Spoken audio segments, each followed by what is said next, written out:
Are the signs in children a bit more subtle than they are in an adult? I think realistically, children can behave in very different ways if they are witnessing or experiencing domestic abuse at home.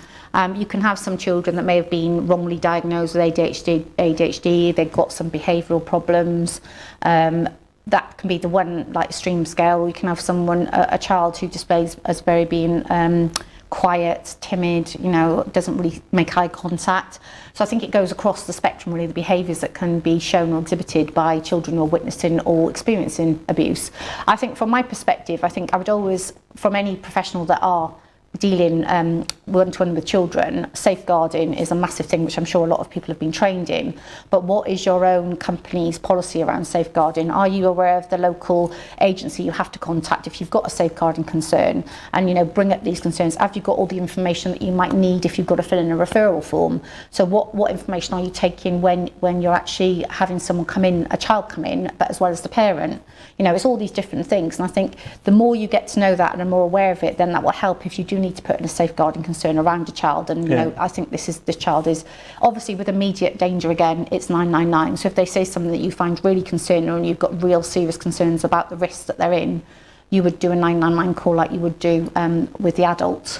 It's interesting about having all those procedures in place, because as busy clinicians, we've got a health and safety procedure, we've got lots of procedures, and I'm kind of wondering, actually thinking of my own clinic, as to how well documented we've got this. I'm just thinking ahead for the academy, whether actually a whole episode just looking at our responsibility on safeguarding, whether that's something for the future, or indeed have I missed one in the past where that's happened. So where do you see your local service, is that expanding?